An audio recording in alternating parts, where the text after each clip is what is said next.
Oi, gente, tudo bem? Nós estamos aqui na MF Corrêa de Melo, trazendo uma temática importante que subsidia o cotidiano da escola a partir de várias percepções.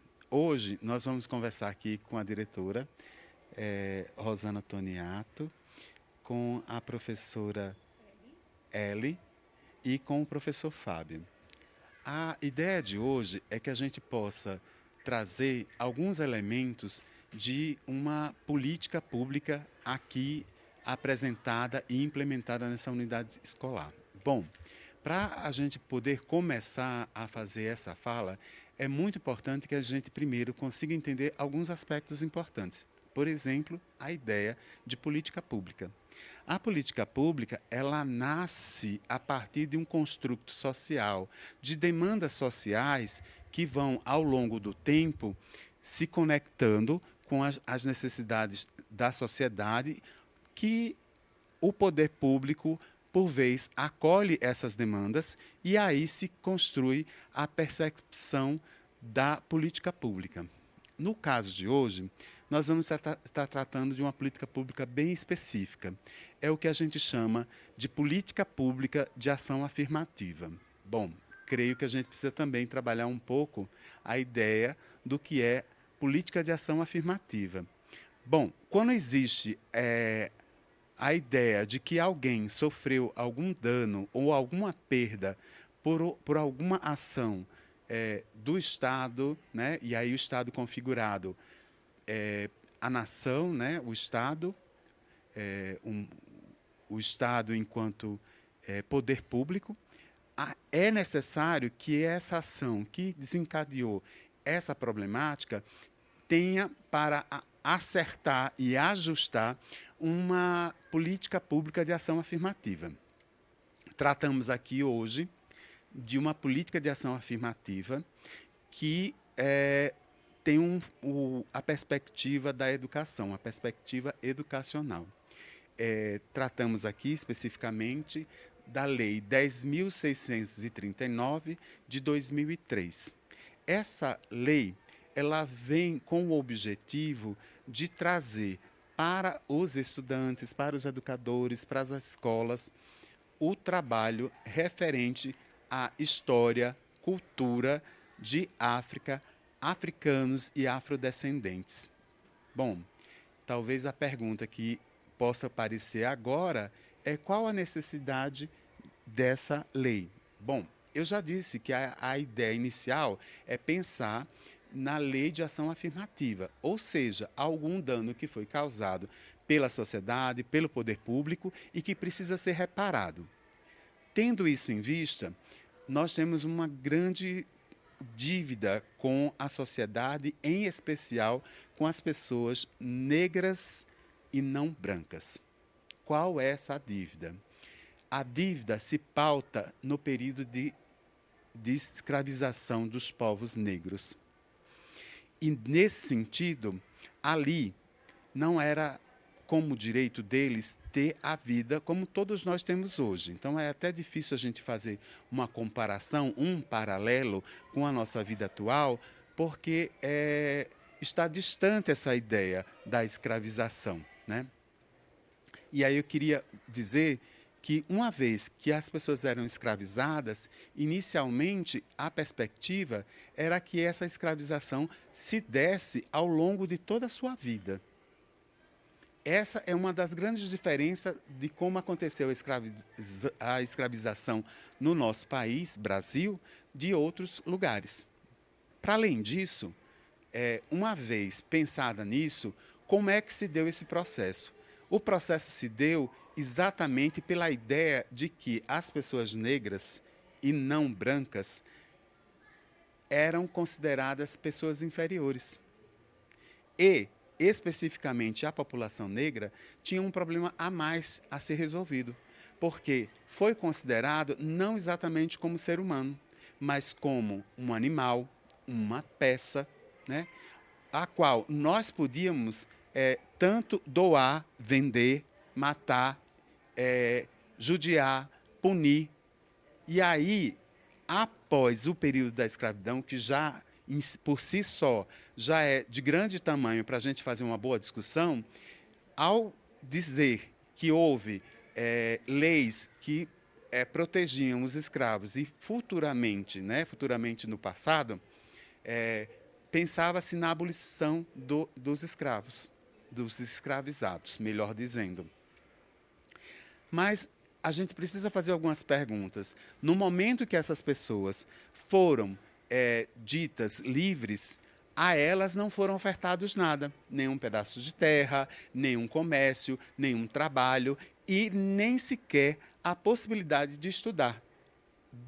Desse modo, é aí que a gente precisa pensar na lei de ação afirmativa, reparar esse dano, não só aquele sofrido pelos antepassados, pelos ancestrais, no sentido do sofrimento causado e o sofrimento psicológico, físico e aí outros que a gente pode até falar posteriormente. E aí a gente tem a nossa carta maior da educação, que é a Lei de Diretrizes Bases, a LDB. A LDB foi alterada com a Lei 10.639, com a perspectiva de nós termos o estudo de história e cultura de África, africanos e afrodescendentes. E aí é desse ponto que a gente vai conversar aqui com a escola hoje, com a professora, a diretora Rosana. Rosana, eu queria entender um pouco de como se deu esse processo, né? Nós tivemos aí a lei em 2003, né? E eu queria entender como que essa temática chega à escola e como a escola olha para essa temática e vai se organizando para efetivamente produzir o que a gente está chamando de lei de ação afirmativa. Primeiro, boas-vindas e agradecer à Educa TV por essa maravilhosa oportunidade. Antes de responder exatamente a questão do Marcos, e aliás ele nos presenteia aqui com uma contextualização histórica fantástica da lei, eu quero falar um pouquinho de quem somos, de quem é essa escola, o que é essa escola, tá? Eu vou contextualizar um pouco de como ela nasce. A Escola Corrêa de Melo, ela tem uma história diferente em Campinas. Ela foi fundada em 1881, lá onde hoje é o Terminal Mercado. Ela passa por um outro prédio no bairro São Bernardo e ela chega aqui em 1976. Então, ela está aqui com o propósito, ela foi transferida para cá com o propósito de atender alunos da periferia da cidade. Nós somos da região sudoeste.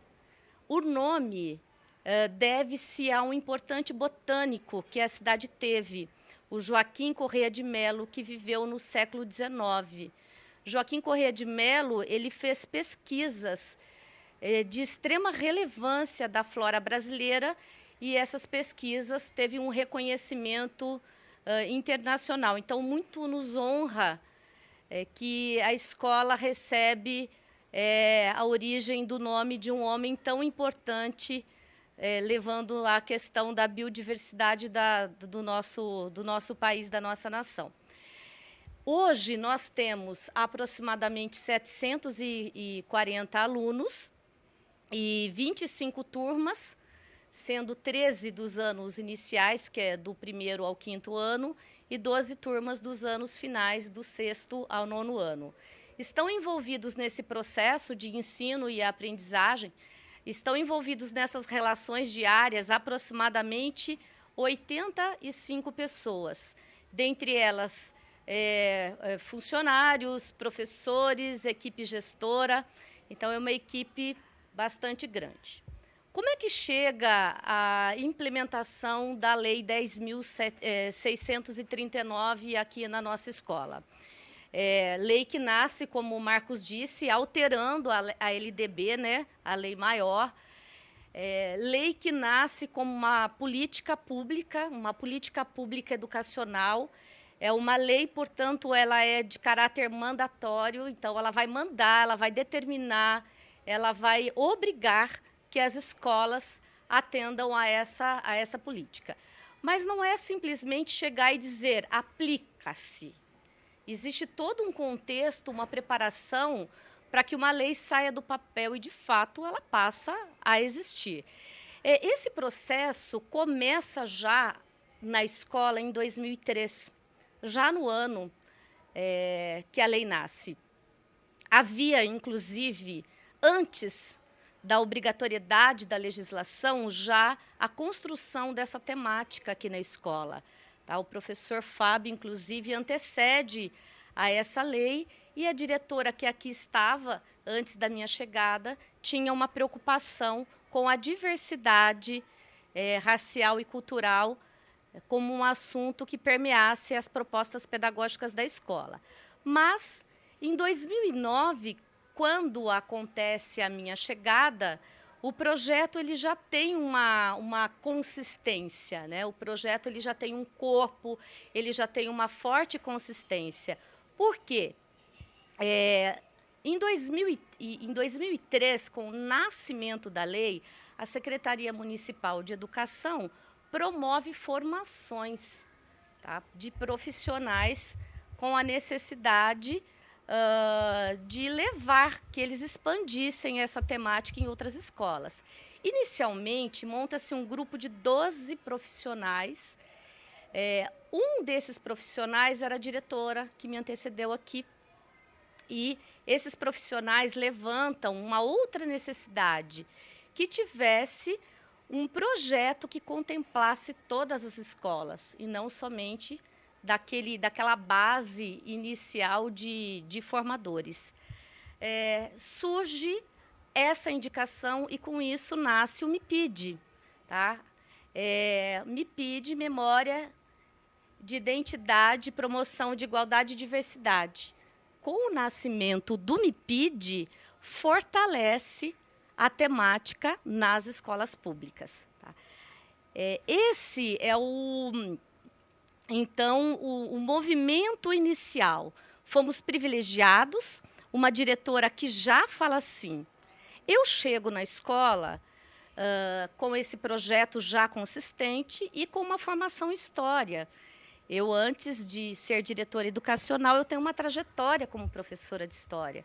E como professora de história, inegavelmente, vamos sim defender uma política de reparação. O Marcos afirma muito bem essa palavra, né? Uma política de reparação aos danos causados à população que formou esse território brasileiro, né? Que foram assim extirpados, roubado qualquer direito, qualquer necessidade de todas as áreas, né? Eles tiveram. E esse projeto, que é um projeto de política pública, vem para a escola com algumas ideias iniciais. Tá? Primeiro, precisava formar professores, precisava dar formação aos profissionais. O primeiro grande desafio do gestor, do pedagogo da escola, é convencer os profissionais que atuam na escola da necessidade do projeto. Senão ele não acontece, ele não ganha corpo. Não pode ser a equipe gestora mandando, determinando, isso não existe. A gestão é democrática, é necessário um convencimento. E o convencimento se dá com estudos. Nessa proposta de formação, nós já tínhamos, na época, professores com forte engajamento, inclusive aqui, não é à toa que ele foi convidado, né, o professor Fábio, na época participa dessas formações de forma contínua e como uma colcha de retalho, uma temática entrando, perpassando em todos os componentes curriculares. Porque o projeto ele não pode ser um projeto que pinga aqui num componente curricular, pinga lá no outro, ele não ganha força. Começou a ser uma política pedagógica de governo e uma política pedagógica da EMF Corrêa de Mello. Esse projeto, que incluía, então, formações, estudos, referências bibliográficas, exposições, musicalização, projeto com danças. Ele recebeu vários nomes.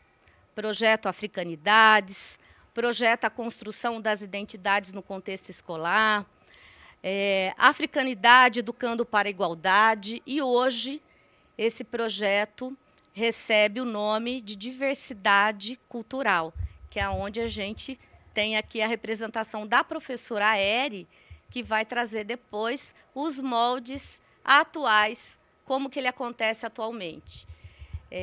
Quais os anos, quais os alunos que contemplam o projeto? Todos os alunos. E principalmente levando em conta um outro ganho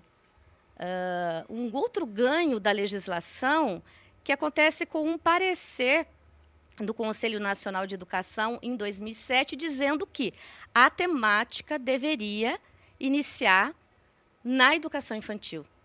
Com isso, a lei fortalece, a lei é fortalecida. Olha, não é mais apenas no ensino fundamental e médio. Quando a educação básica passa a ser da educação infantil ao ensino médio, a temática também avança para as escolas de educação infantil. E Campinas na frente, porque muitas escolas de educação infantil, antes mesmo de 2007, já trabalhava aí essas temáticas. O projeto começa a ganhar notoriedade. Tá? As culminâncias, as gigantes mostras de trabalho, chamou televisão, e a televisão vem, a comunidade vem, passou ser um dia totalmente esperado do ano, e com essa expansão, porque atos, quando nós vamos trabalhar, não adianta falar não ao racismo. Aonde nasce? Aonde nascem pessoas racistas? De onde vem o racismo? O racismo, necessariamente, ele não nasce na escola, mas ele perpassa pela escola, e se ele não for podado na escola, ele sai da escola e o cidadão que por aqui passa vai disseminar. E essa sociedade, essa comunidade Corrêa de Melo começa a expandir, o projeto começa a dar, então, uma aparição muito bonita, e aí chega os pesquisadores na escola. Em 2011, nós recebemos a Unesco na escola, através da Universidade Federal de Minas. Vem um pesquisador, na época, com o Ministério da Educação e Unesco, trabalhar a temática, que culmina depois na publicação do livro Práticas Pedagógicas de Trabalho com Relações Étnicos Raciais na Perspectiva da Lei 10.639. Então, a escola se encontra nesse livro, que vai ter uma aparição não só nacional, porque a Unesco leva essas informações com as potencialidades do projeto aqui na escola e com as fragilidades que a Unesco viu naquele momento, em 2011. Uma das fragilidades colocada e relatada aqui era a pouca referência bibliográfica que a escola ainda tinha. Fato que foi superado ao longo, né, desse tempo. Hoje, nós estamos aí com uma riqueza de referências. E 2012, este livro é publicado.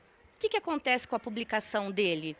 Vários outros pesquisadores e universidades têm acesso e quiseram também conhecer o que acontece nessa escola de diferente, ou o que acontece nessa escola de tão necessário, que ainda não conseguiu que outras escolas, que todas as escolas agissem, né, da mesma forma.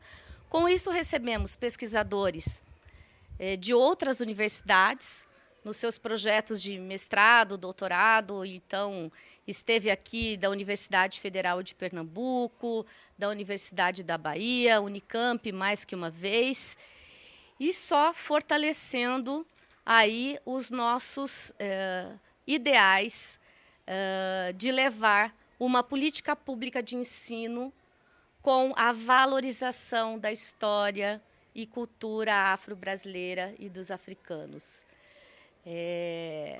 Um projeto que não é um projeto, como eu disse, pingado em outro momento, é um projeto contínuo, é uma política contínua da escola. O professor que aqui chega, ele já percebe a característica da escola, ele já percebe como que como que acontecem as relações com a temática, conforme eu disse hoje, com o tema diversidade cultural. Tá? É um projeto que vai potencializar muito a política de reparação e de valorização da cultura e da identidade do povo africano, dos afros brasileiros.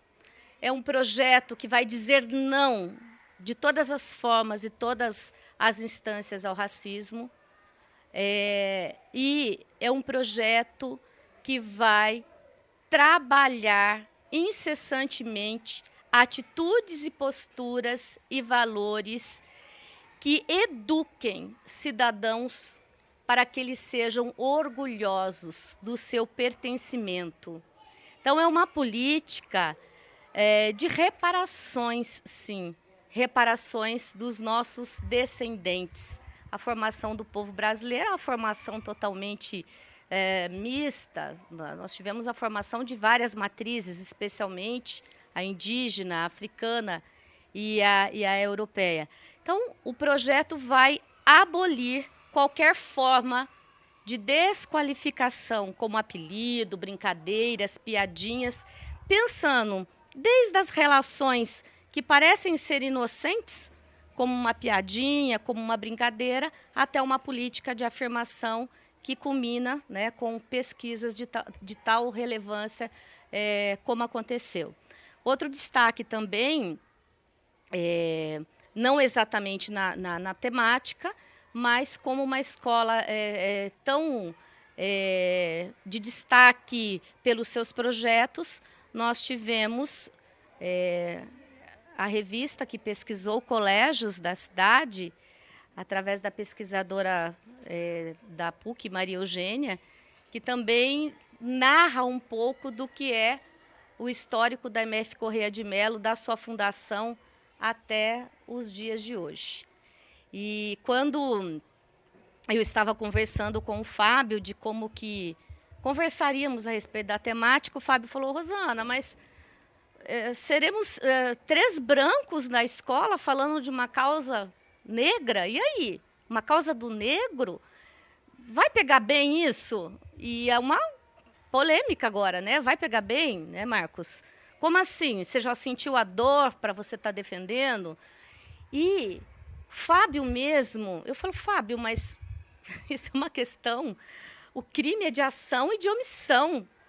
Como educador, como cidadão, como cidadã, jamais posso me omitir a isso. Como a minha ética, como a minha moral, como a minha formação pela USP de ética, valores e cidadania na escola. Então, não existe meio termo, existe uma política pública, não de raça, não de cores de educadores, mas de educadores.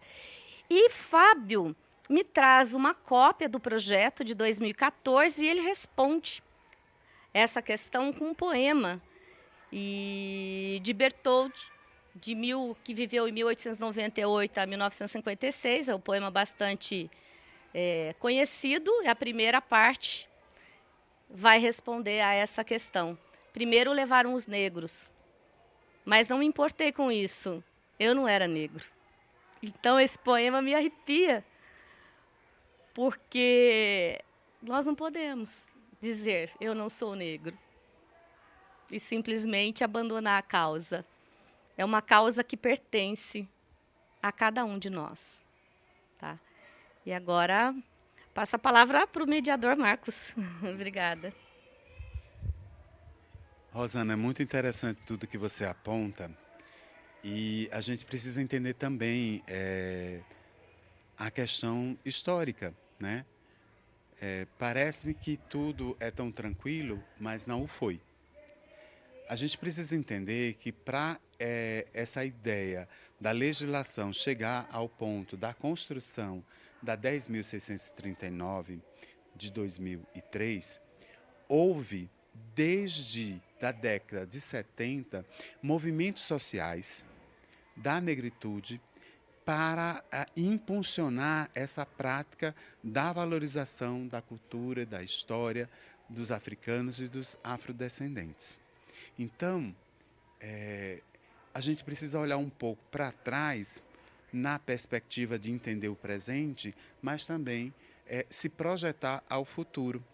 E talvez esse seja a ideia do trabalho, né? Porque em 2002 foi aqui nessa cidade criada o programa Memória e Identidade na Promoção da Igualdade na Diversidade. Ele antecede a lei.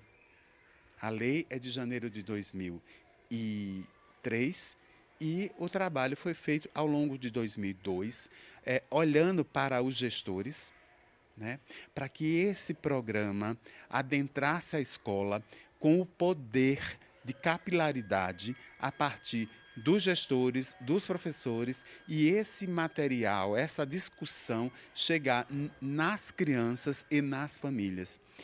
A ideia sempre foi ter uma capilaridade maior de abrangência dessas ações.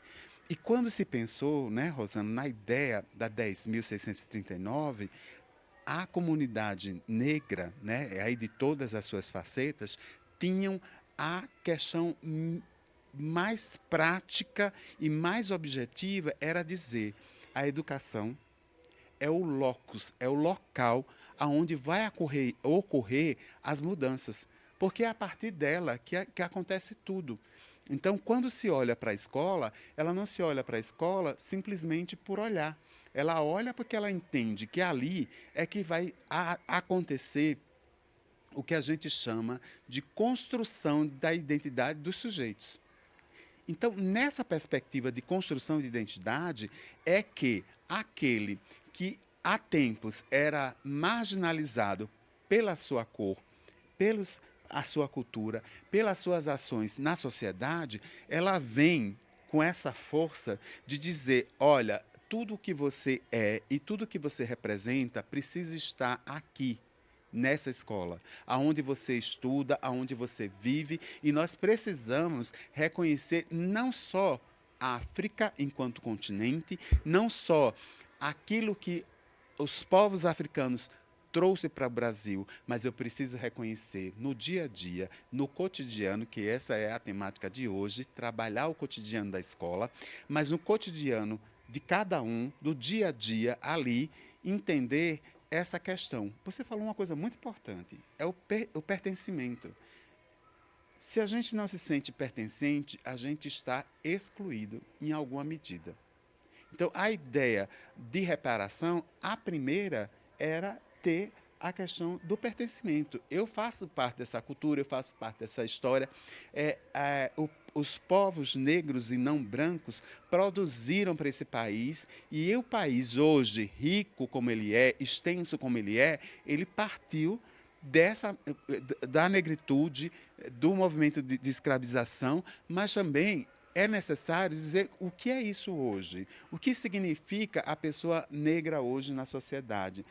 Entendemos que existem vários outros processos que a gente ainda vai explorar hoje à tarde aqui. Mas o que a gente precisa dizer é super importante. Nós temos uma população de 56% que são negros, pardos e não brancos. Quando eu digo isso, eu estou dizendo que nós somos maioria em quantidade, mas nós não somos maioria em poder político. A lei de reparação, a lei afirmativa, que é a 10.639, ela não vem só reparar sobre a história e cultura. Ela vem dizer qual é o local de todas as pessoas que construíram esse país. E nessa perspectiva que vai aqui acontecer a nossa conversa.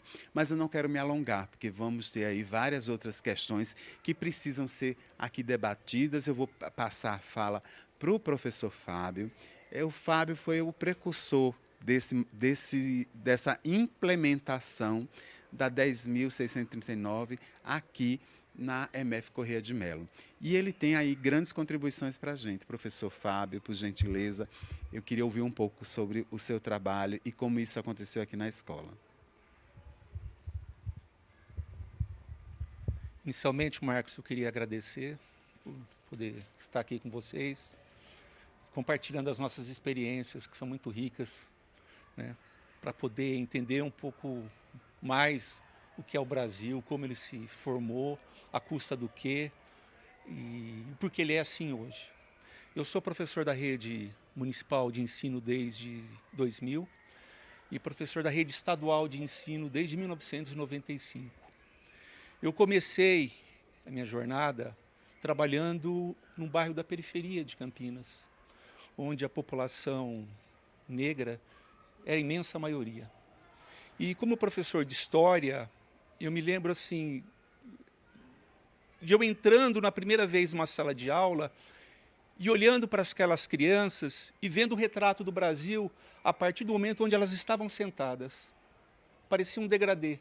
Os brancos sentados na frente, os pardos no meio e os negros no fundo.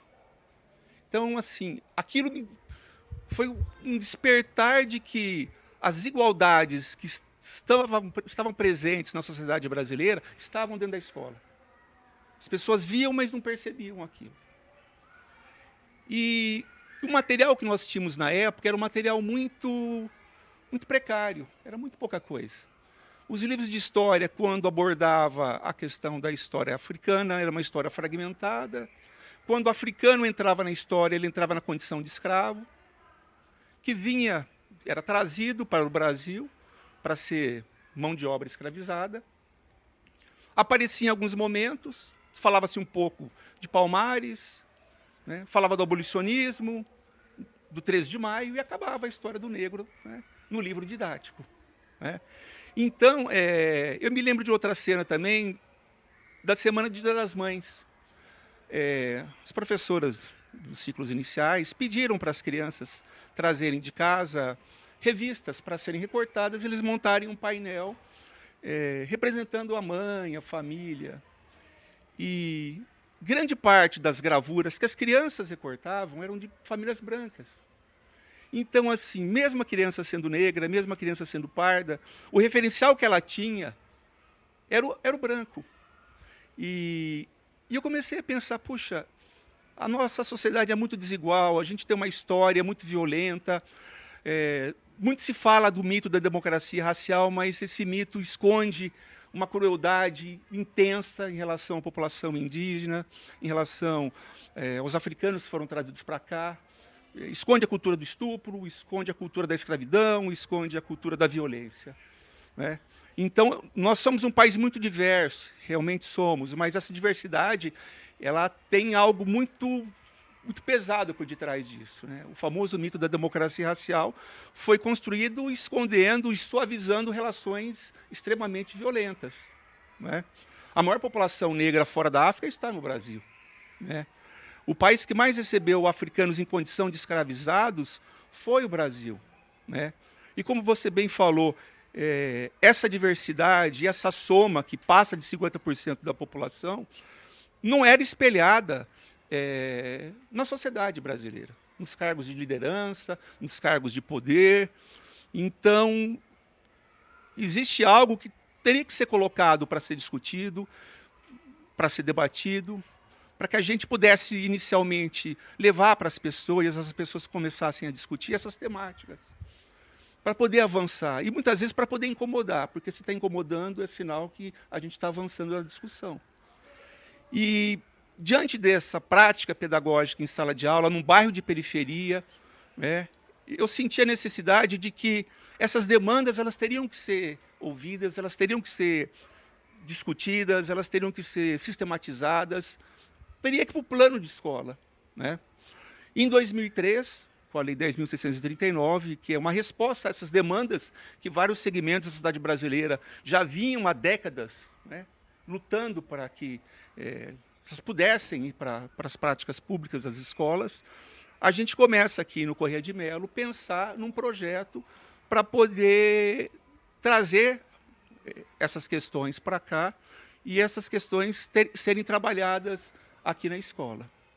E o primeiro grande desafio foi sensibilizar não o aluno, é o professor. Né? Sensibilizar o professor da importância dessas discussões. Porque a criança, no caso do Corrêa de Melo, ela entra no primeiro ano e vai sair no nono ano. Entra a criança e vai sair o início da adolescência dela. Então, é um período muito importante da formação dessa criança, desse jovem. Então, ele tem que sentir, quando ele está aqui, que ele é acolhido e toda a diversidade que existe nesse país está bem representada aqui, está sendo discutida, está sendo refletida, porque ele vai construir sua identidade com auxílio muito grande dessas relações que ele vai estabelecer com os amigos, com os professores, com o pessoal da escola. Né? Então é importante ele se ver num livro didático, é importante ele se ver numa canção, é importante ele se ver num filme, né? Para que ele tenha orgulho do que ele é, sabe? Porque durante muito tempo, nós que, não o caso dele, mas que temos mais de 40 anos, a gente via isso constantemente. Ah, vou te contar uma piada de preto. Socialmente as pessoas falavam isso e não tinham vergonha de estarem constrangidas com isso. Os Trapalhões, que todo mundo aqui deu muita risada, qual era o papel do Mussum? Né? Não só essas questões étnico-raciais, os homossexuais como eram tratados, né? As pessoas com deficiência física como eram tratadas. Então, quando a gente entra em 2003, a sociedade está pulsando, quer resposta para essas perguntas, quer resposta para esses anseios, para essas angústias, que durante muito tempo, durante não décadas, mas séculos, a gente foi arrastando e muitas vezes jogando para debaixo do tapete. Né? Quando se fala, hoje é o politicamente correto, melhor era no passado. Melhor para quem? Para a pessoa que sofria discriminação, né? Para o homossexual que era vítima da piada do Costinha. Né? Isso não tem graça, nunca teve. Mas a gente vivia numa realidade que as pessoas riam disso. Era passado na TV. Né? Os programas infantis, com as apresentadoras brancas e as suas auxiliares, todas brancas, como uma criança negra olhava para a TV e não se via. Né? Em um país tão diverso, né? Onde os negros, os pardos, os indígenas estão aí, ajudaram a construir esse país, né? Através de sangue, através de escravidão, através de resistência, através de luta, né? Mas não estavam e não estão nas esferas de poder. Então, o racismo, que é uma das consequências de tudo isso, é um sistema de poder que alojou esses grupos, né? De se sentirem, de fato, cidadãos plenos. Como você bem disse, né? Durante mais de 300 anos, né? Milhões de pessoas foram tiradas à força da África, jogadas num porão de um navio, trazidas à força para cá, acorrentadas, vendidas em praças públicas, tratadas como animais que falavam, que nem tinham direito à espiritualidade, né? Porque as manifestações espirituais, religiosas que eles traziam de lá, eram perseguidas aqui também. A gente vê até hoje as religiões de matriz africana sendo perseguidas. Né? É uma história que vem desde o século XVI.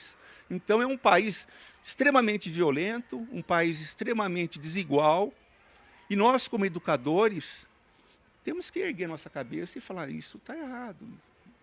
O que nós podemos fazer para ter um outro olhar em relação a isso? Né? Então, a gente tem que parar, como Paulo Freire falava muitas vezes, quando a gente não tem uma educação libertadora, a gente hospeda o opressor dentro da gente e sai reproduzindo discursos que nos oprimem, mesmo sendo um oprimido.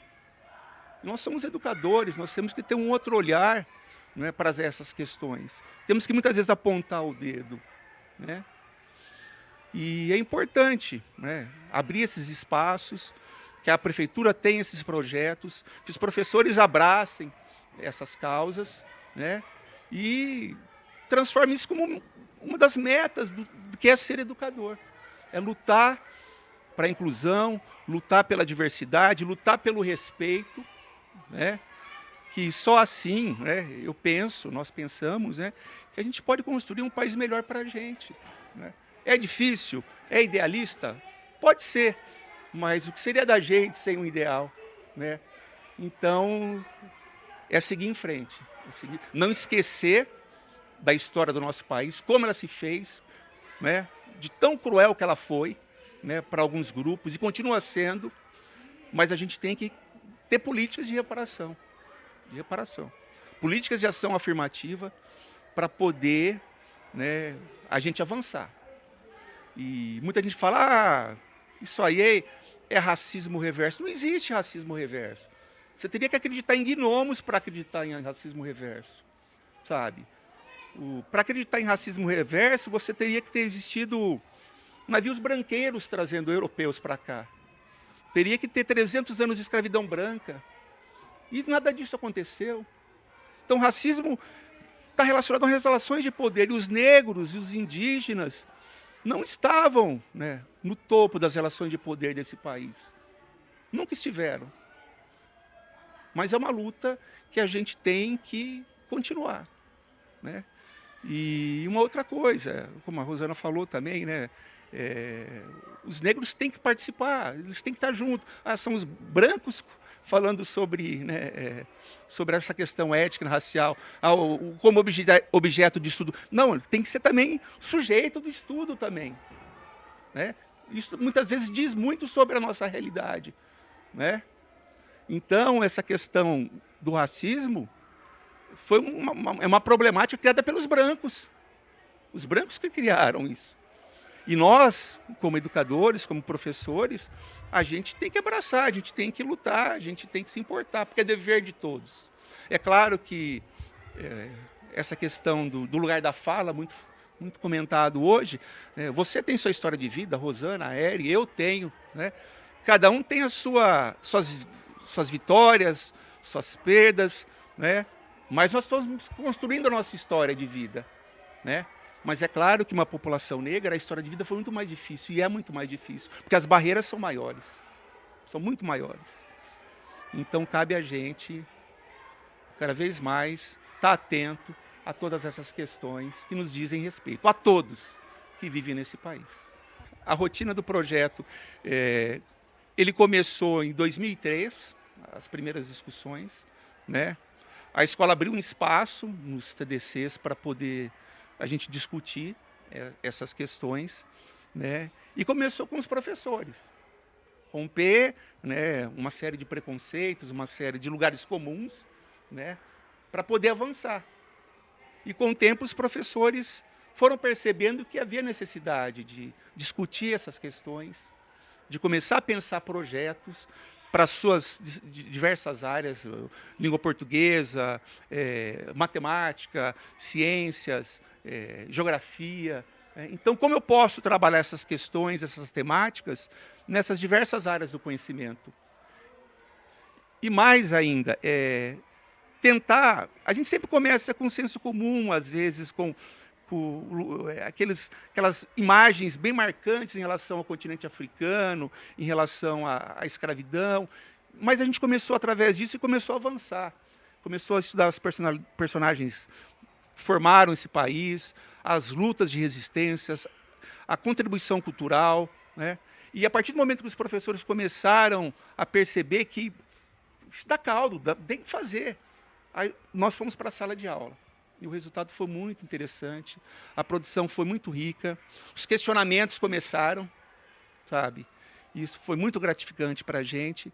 E a gente estabeleceu assim que, vamos pegar uma semana para a gente mostrar para a comunidade o que os filhos, as crianças produziram aqui. Né? Então, a Semana da Diversidade, a escola foi aberta, os trabalhos foram expostos, a imprensa veio cobrir, né? As famílias se sentiram muito recompensadas pela postura dos filhos, né? O olhar que eles passaram a ter em relação a essas questões que estavam sendo trabalhadas pelos professores. Né? E foi muito legal, muito importante, foi muito enriquecedor. durante esses anos, essa semana cultural, né? Porque eles esperavam chegar e queriam mostrar outros trabalhos, queriam que as famílias viessem, né?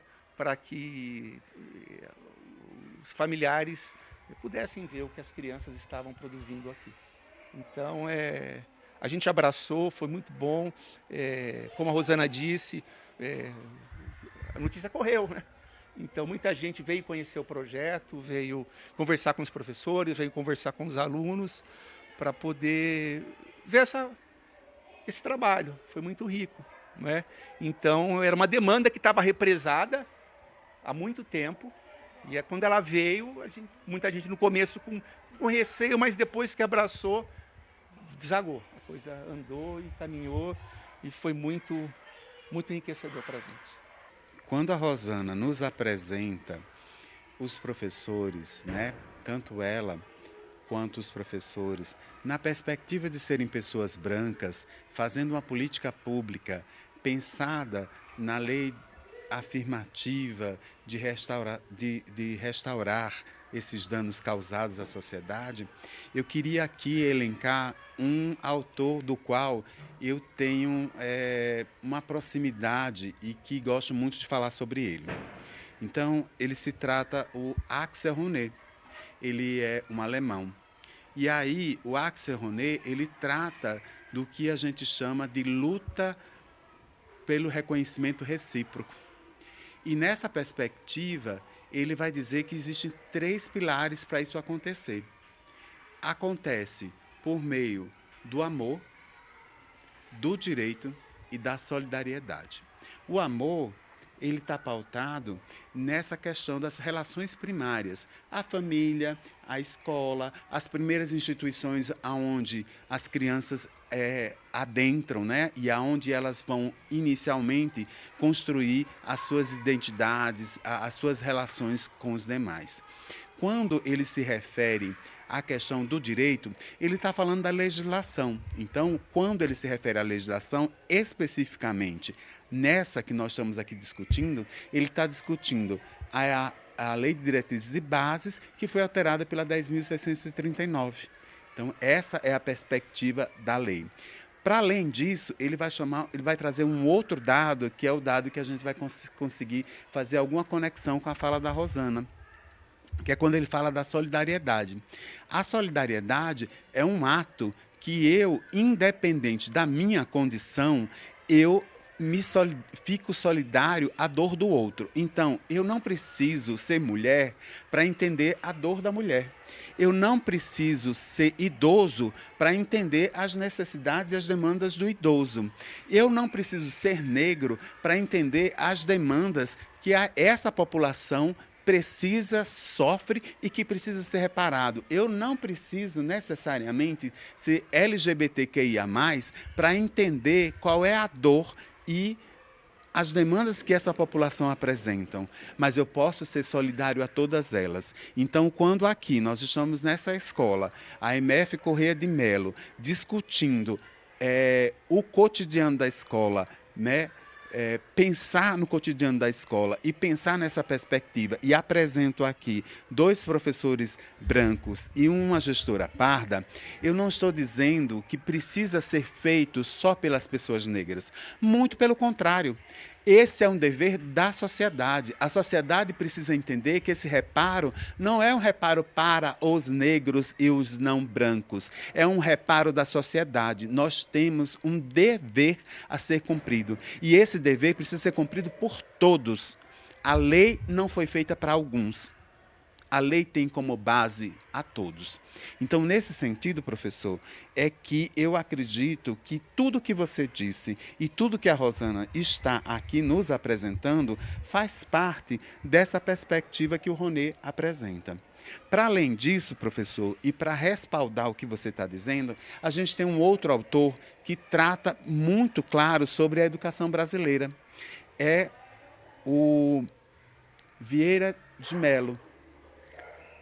O Mário Vieira de Mello, ele diz 2 perspectivas da educação. Ou a educação ela é ética ou ela é estética. O que é uma educação estética? É aquela que faz um desenho do que é a perspectiva da educação, mas ela não tem compromisso com a realidade e com as pessoas que vão sofrer a ação da educação. Mas ele também diz que quando a escola, quando a educação tem uma postura ética, ela vai olhar a quem ela está a serviço, que seria, basicamente, os educandos. Os educandos, desculpem. Mas isso é importante a gente olhar, porque quando a gente olha para essa perspectiva do Mário Vieira de Mello, a gente está dizendo qual é a função social da escola.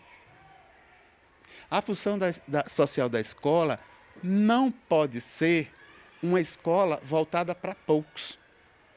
A escola precisa ser universal, mas universal no sentido de não só atender quantitativamente as pessoas que estão ali inseridas, mas também qualitativamente a todos que ali estão, com as suas demandas, com as suas diversidades, com as suas pluralidades. É muito importante que eu olhe para o outro e perceba no outro que ele se sente pertencente a essa escola.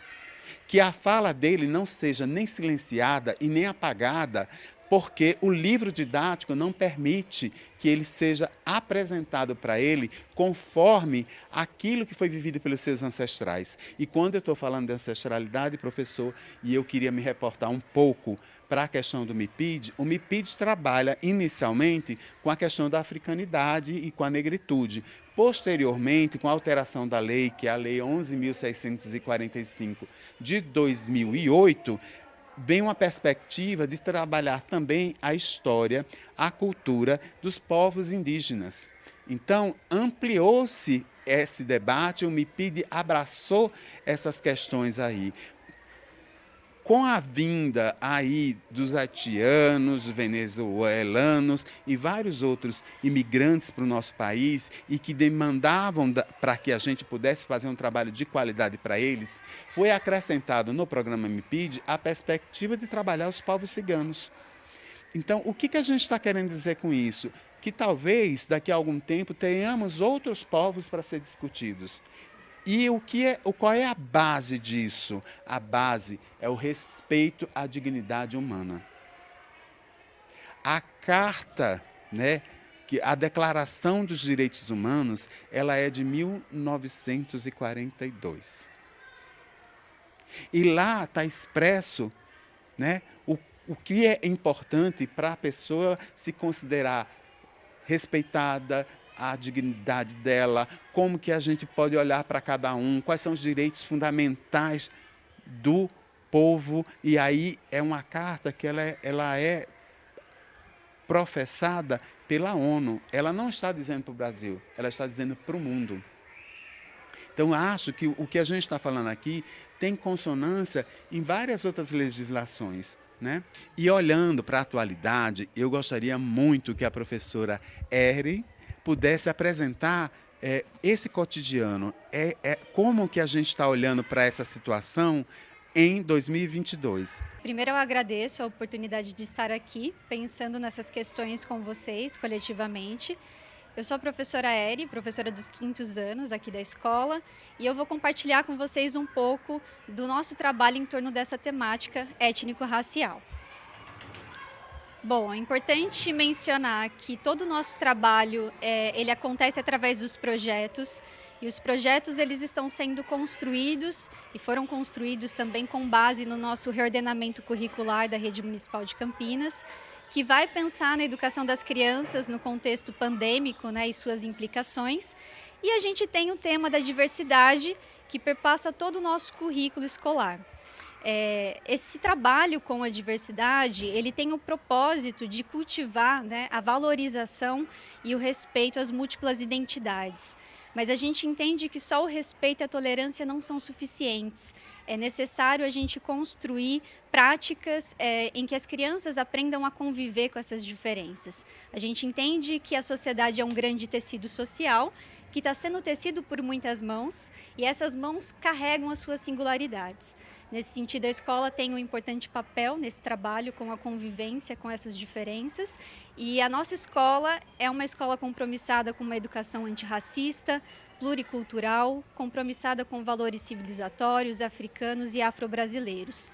Em relação aos projetos, é importante destacar um projeto que se chama Extensão Territorial. O próprio nome já diz que significa a gente expandir os territórios de aprendizagem, porque a gente pensa que a educação só se faz no coletivo, então é importante trazer pessoas, coletivos, instituições para dentro da escola e também levar os nossos alunos até esses lugares, né, para construir coletivamente essa questão da diversidade. Só para citar alguns exemplos em relação a esses projetos, os nossos alunos do ciclo 2, aqui do Fundamental 1, eles fizeram 2 estudos do meio que tem muita relação com essa temática étnico-racial e também com a história local da nossa cidade. O primeiro estudo do meio foi no centro de Campinas, onde os alunos puderam entrar em contato com a história, a memória da nossa cidade e os patrimônios históricos e culturais da nossa cidade. E, posteriormente, eles fizeram um estudo do meio no Centro de Memória da Unicamp, onde eles entraram em contato com diversas fontes históricas que contam mais da nossa história, do Brasil, a história da nossa cidade. Em seguida, a gente chamou o pessoal do Centro de Memória para fazer uma formação, uma roda, né, de diálogo com os nossos docentes aqui da escola, e isso aconteceu na semana passada. Foi muito positivo, a gente trabalhou um pouco sobre documentos, sobre história local, patrimônios históricos e culturais, e é importante mencionar isso porque é um caminho para a gente construir uma ponte entre escola pública e universidade pública, além de ser um trabalho de formação continuada dos nossos professores, né? São muitas mãos, são muitas pessoas aí pensando na educação. Sobre o nosso trabalho, agora eu quero compartilhar especificamente as nossas práticas educativas antirracistas, mas antes de compartilhar questões do dia a dia mesmo, eu gostaria de ressaltar que toda a nossa prática ela está embasada nas diretrizes curriculares municipais para a educação básica, e a gente também tem um caderno curricular temático, cujo volume 2 trata das questões étnico-raciais e afro-brasileiras. Esse documento ele se configura como uma política pública que tem a prerrogativa de uma educação antirracista, e nesse material a gente encontra um pouco da história de Campinas, a gente encontra um pouco desse período escravista. A gente sabe que Campinas tem um período escravista muito complexo, a gente sabe do quão eram cruéis com os escravizados daqui, mas esse documento também traz toda a luta do movimento negro, da comunidade negra, em prol de efetivação de leis, né? Então, antes mesmo de efetivar a Lei 10.639, a gente tem a conquista do movimento negro, da comunidade, de uma lei orgânica que vai inserir a questão étnico-racial no currículo. Então, é importante olhar para esse passado. E aí eu trago essa questão dentro de uma simbologia de um adinkra, que é um símbolo africano, que se chama Sankofa. É um pássaro olhando para trás, ele está olhando para o passado, mirando o futuro, que é um círculo, e ele está no presente. Então, simboliza essa ancestralidade, essa coisa de olhar para trás, para o passado, para olhar para aqueles que nos antecederam. E a gente também trabalha numa perspectiva de ancestralidade positiva. O que significa isso? Significa que a história da comunidade negra, dos afrodescendentes, não começa com a escravidão. Então, para isso, a gente precisa olhar para trás, estudar a África, mas a gente também precisa olhar o que é ser negro nos dias atuais, na contemporaneidade. E, para isso, como exemplo, eu trago aqui um quadrinho que eu gosto muito, de uma autora negra de literatura infantil, chamada Kizan de Oliveira, e ela exemplifica o que significa essa ancestralidade positiva. Esse quadrinho ele foi elaborado com base num livro muito famoso dela, chamado No Black Power de Taió. E a personagem principal do quadrinho é a Taió. E ela fala assim, ó: mãe, a professora disse que nós negros descendemos de escravos. Taió, olhe bem para as fotos e me diga quem você vê. Aí a Taió responde: Zacinga Gaba, Acotirene, Dandara, Anastácia e Luísa Marim. Rainhas, eu só vejo rainhas. Ah, já entendi, a professora se enganou, né, mãe? Então, aqui é um exemplo muito positivo, né, do que seria essa ancestralidade positiva e também a importância, aqui eu abro um parênteses sobre essa questão da literatura, o quão é importante a gente apresentar materiais, jogos, literatura produzido por pessoas negras, indígenas, mostrar a foto desses autores, isso tudo é representatividade para a gente também ir construindo aí essas identidades com as crianças que são, né, são múltiplas. Eu gostaria também de chamar os meus alunos, os nossos alunos aqui da escola, para apresentar o trabalho um pouquinho sobre os territórios negros. Bom, eu queria fazer algumas considerações que eu acho importante. A primeira é a questão do 13 de maio, né, que não é considerado, né, mesmo sendo uma data histórica e considerado o dia da abolição dos escravizados, não é reconhecido pela comunidade negra, e sim o dia 20 de novembro, que é o dia do Zumbi dos Palmares. Essa é a data que é reconhecida por todos nós do movimento negro. Bom, eu queria também dizer uma questão. Quando a gente trata a perspectiva de periférico e de marginal, a gente está também querendo dizer que essas pessoas periféricas e marginais não deveriam ter o seu lugar de fala. E aí, olhando para o projeto hoje e olhando para tudo que foi aqui falado, a gente precisa entender que isso é oposto à questão democrática apresentada pela escola. A ideia principal é fazer a construção da identidade dessas pessoas negras e não brancas. O mais importante de tudo isso é a construção do diálogo. E eu queria fazer uma pequena referência aqui à Universidade Estadual de Campinas, a Unicamp, que trata essa perspectiva, esse empoderamento, essa ideia de reparação a partir dos ingressos dos estudantes por meio de cotas raciais. Primeiro, as cotas para as pessoas negras e pardas e, segundo, para os povos indígenas. Mas eu também queria fazer um pequeno adendo aqui nessa discussão. Campinas tem o concurso para ingresso de servidores públicos a partir de lei própria que estabelece a questão da cota para as pessoas negras e pardas na administração direta e indireta. Esse é uma questão histórica para essa cidade.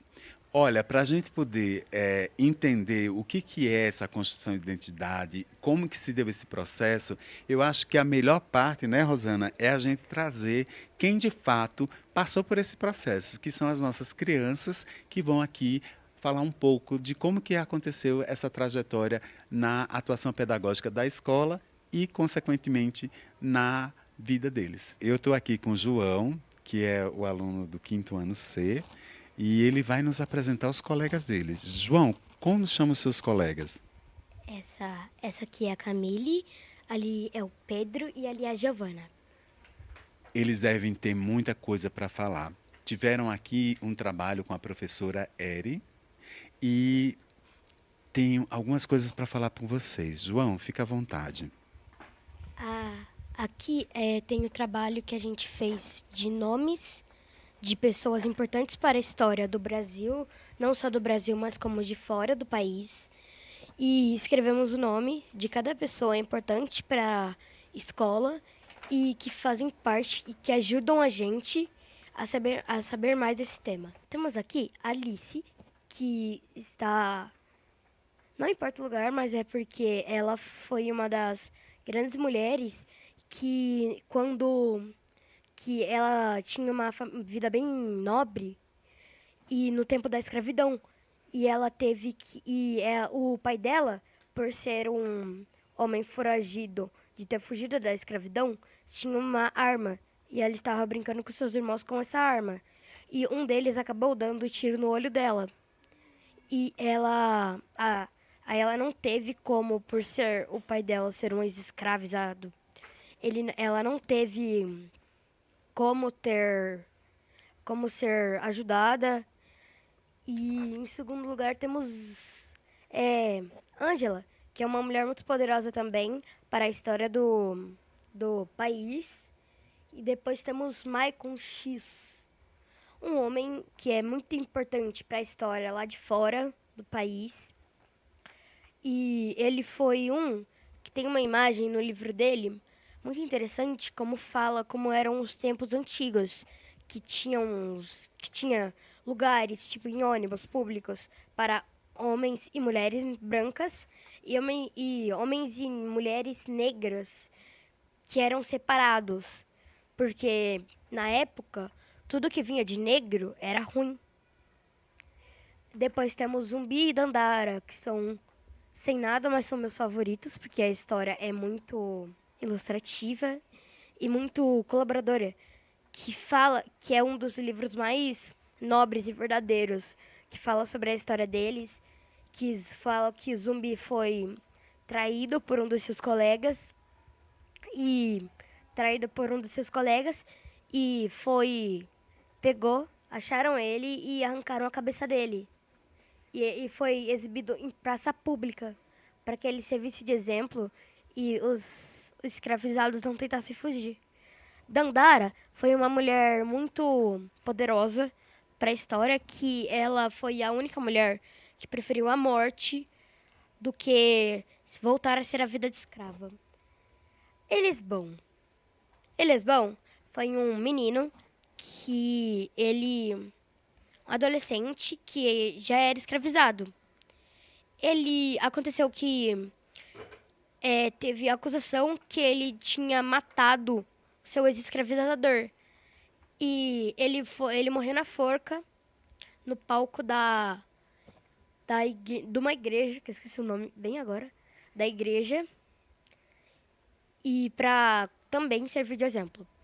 Carolina Maria de Jesus. Ela foi uma mulher muito importante para a história do Brasil. E aconteceu que ela sofria de asma. A história dela é muito boa, que ela tinha um livro, ela morava numa comunidade. Ela pegava retalhos de papéis do lixo e cadernos antigos para usar no seu livro, na construção do seu livro. Porém, uma vez ela viu uns meninos fazendo bullying com outro e pichando a favela. E ela foi lá e falou, eu lembro até certinho a fala dela. Parem, vou escrever no meu livro. Ela começou a escrever várias coisas no livro dela. Nesse mesmo dia, um escritor famoso viu e falou, olha, você quer que eu lance esse livro? E ele foi lá na casa dela, viu os retalhos de papéis, uma pilha bem grande. E ele